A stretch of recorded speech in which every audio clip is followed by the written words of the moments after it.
Okay, this is Bob's Essential Guide, and this is going to be a quick, simple, easy meatloaf. Okay, now something anybody can do, real fast and easy.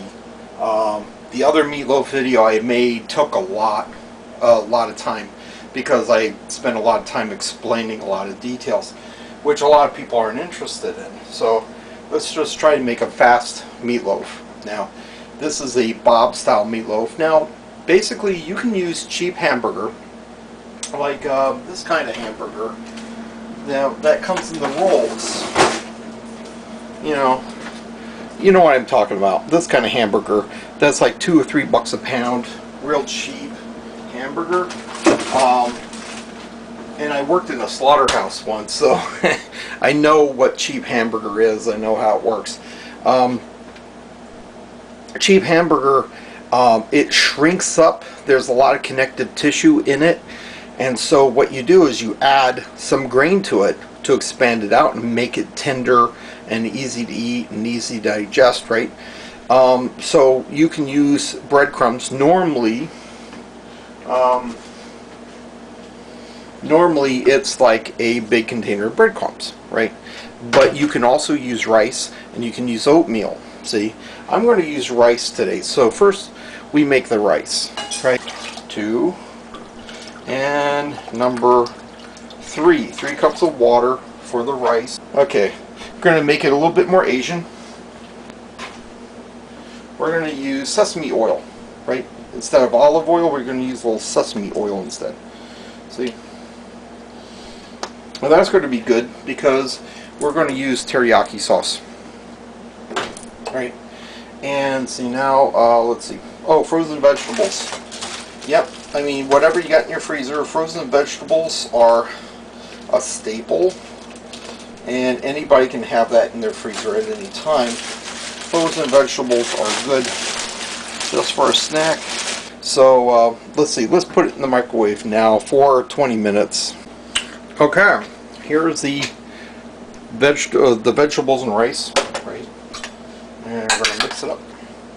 Let's get this in here, right, into the mixing bowl. Okay, now for spices, we're going to use some paprika, right, some smoked paprika, maybe about a tablespoon worth, right? Smoked paprika. And then let's use some cayenne pepper, right, for the heat. Or though you could use a couple dashes of Tabasco sauce or Frank's Red Hot, right? And cayenne pepper, maybe about teaspoon worth, right?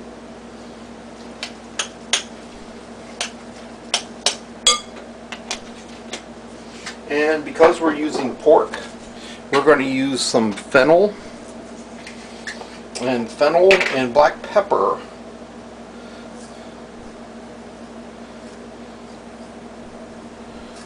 brings out the flavor of pork. Ground cumin and black pepper fights cancer. See, and also cumin is good also for pork as well, and for beef. About a tablespoon worth, right?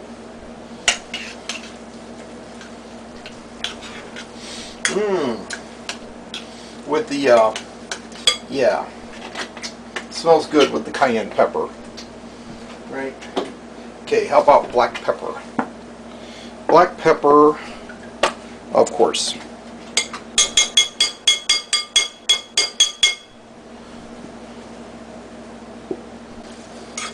Alright, okay, horseradish. Horseradish always goes with, like, beef, pork, that sort of thing, right? So maybe about,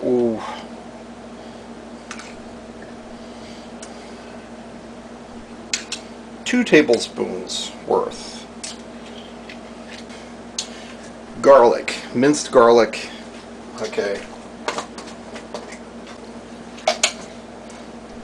Big old heaping tablespoon of garlic, minced garlic. Oh, relish, right? we're going to need some relish on this. And this is some relish I bought at a farmer's market. And it's like horseradish relish. Okay, 2 tablespoons of that.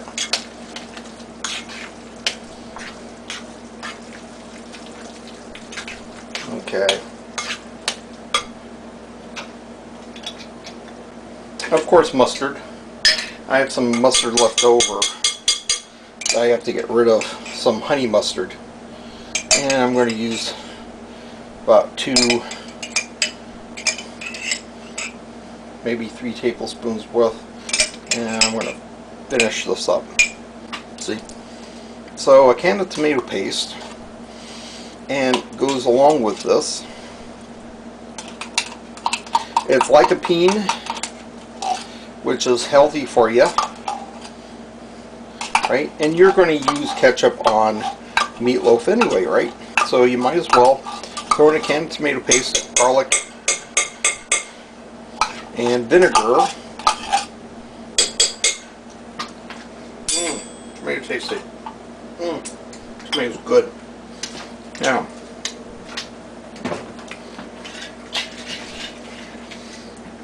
balsamic vinegar, which is red wine vinegar. So tomato paste, garlic, and vinegar, red wine vinegar, is what ketchup is. Might as well throw in an egg, or actually 2 eggs. I'm going to do 2 eggs today. You don't have to. I'm using Carol's eggs, and actually I've been kind of happy with them because like they've been on average better than the standard eggs. These are farm raised, you know, free range chickens. Okay, now the next, peppers. Right? Bought a bag of peppers and toss that in the food processor with a onion cut up onion.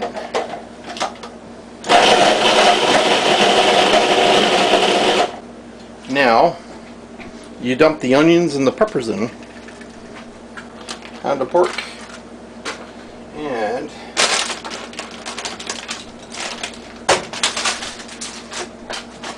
pound of beef.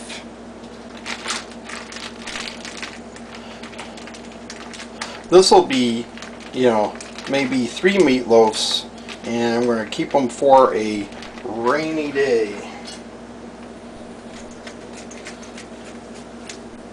Alright.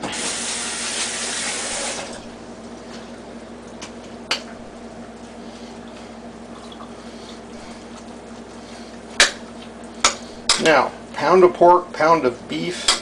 It's going to be, pound of beef is 1,500 calories. A pound of pork is about 1,100 calories, 1,095, something like that.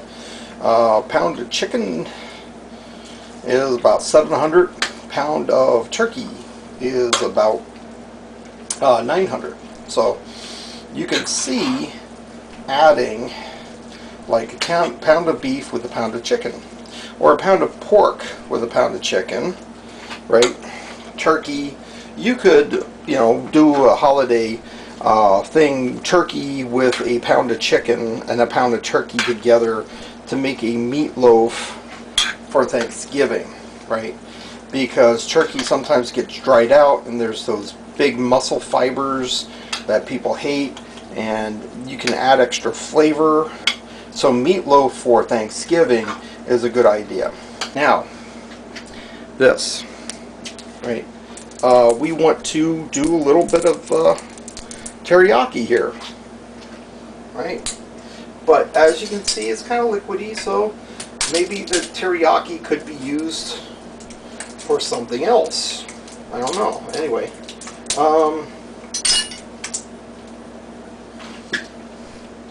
about a, depending on how much you want, like this is like, oh, that might be about a cup's worth. Okay, that's more than I wanted to add, but you know, it's not a big deal.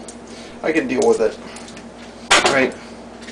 So we got teriyaki sauce in here, And we mix it in, and it's going to taste awesome. This is still too liquidy, right? And you're talking about a lot of liquid here. So we're going to add breadcrumbs. I'm going to add breadcrumbs. If you wanted this to be gluten-free, you would not add breadcrumbs. See? Now teriyaki sauce could have gluten in it also. See? You have to read the ingredients here, right? Get your glasses out, read the ingredients to see if there's any added gluten in there. See? Okay, now this has been sitting out. I let this sit out for about an hour or so, and it got noticeably drier. So you could, if you wanted to, like cover this, right? If it's still too moist, you can cover it with something, put it in the refrigerator, and it will dry out even more. Put a little bit of oil in your like bread pan or casserole dish. This is a casserole dish, right? But it's about the size of a piece of bread. A simple, easy thing, and I didn't use any exotic ingredients in here really, right? And you can substitute other ingredients if you want to. See? So it's up to you what you want to do, but this might be, I don't know. Anyway, if you have a powerful mixer, the powerful mixer, you can make flour out of rice. You can take rice and put it in your, like, let's say Montel Williams Health Master blender, or you have like a Vitamix, a nice powerful Vitamix. You can put like flour in there, or no, you could put rice in there, and you can make yourself some rice flour. And it looks like it's over 140 degrees internal. 140, a little bit, 145, almost 150. Okay, let's maybe go here. See if it's about the same. Yeah, it's about the same. Okay, and let's go here.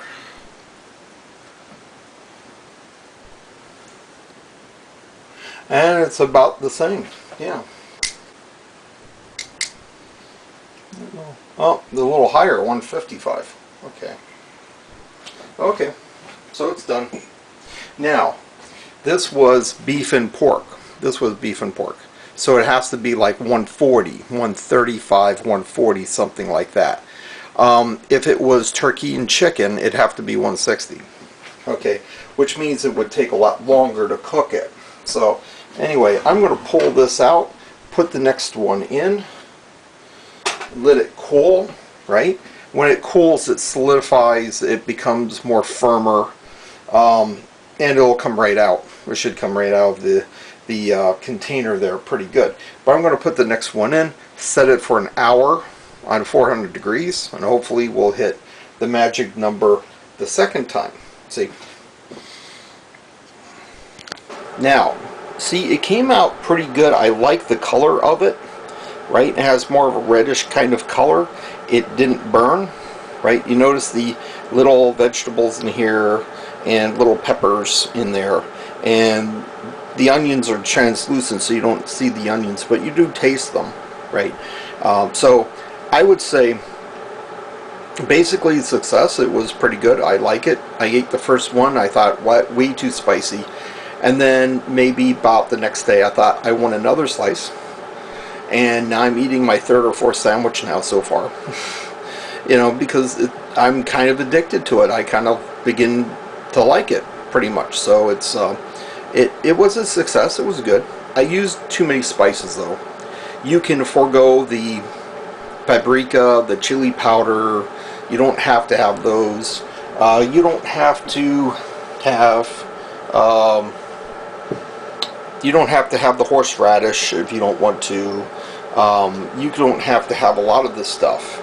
But so you can go very light on the spices, but you need to bring out the flavor of the pork. So that's the black pepper and the fennel. Okay, you don't necessarily need turmeric. You don't necessarily need any of those others. Okay, so if you want a simple, basic, easy meatloaf, all this is 1 pound of hamburger, 1 pound of pork. Then you do a quart of rice. 1 cup of rice, 3 cups of water. Throw in mixed vegetables in that. And then you've got the mixed vegetable part of it done. You got the grain in there, and then you just add the extra breadcrumbs until you get the right consistency. You let it sit out for a while so it keeps drying out a little bit more, and then you put it in the pans and put it in the oven. And it came out 1 hour, 400 degrees in my toaster oven. But you use that thermometer. Let's say you are going to have a dinner and you want your meatloaf to be a little bit more presentable. You notice that there's a little caveat here because I didn't really pack it into the containers very well, right? And little divots here and there. You want to hide them, okay?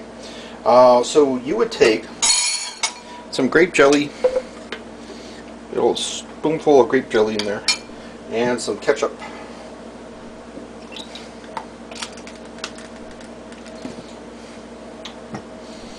And mix it up really good. And make sure it's all like nice and smooth, right? Okay, I put it in the microwave a few times to dissolve the grape jelly into it to make it better. The reason why you put grape jelly with ketchup is to thicken it up and to make it more sweeter. So you just drizzle this on top. Alright. And it'll hide all of the imperfections of it. You have your good basting brush, and if you want to, you could use barbecue sauce. With your imagination, you could easily imagine the possibilities of like maple syrup with bacon on top, something like that. I'm just going to put a couple of pieces of regular single slice cheese on it, and that's going to be really nice under the broiler, heating this up. See, basically this could be sitting in your refrigerator until your mother-in-law or something says, oh, I'm coming over and I'm going to criticize everything you do. So you have to be everything has to be perfect. One good thing about not being married, right? Now, different kind of cheeses, yeah. You can put different kind of cheeses. You could actually put more cheeses on it, right? But I'm going to be putting it onto the broiler pan in my toaster oven now. And there's a little bit of this ketchup and grape jelly mixture left that I could put more on top also. Alright, it's nice and browned on the outside. There's an air bubble, so I had to pop the air bubble in there. But, alright, it smells awesome. It smells really good. So I'm going to put more pieces of cheese on the outside so it melts down the side of it. Right? And,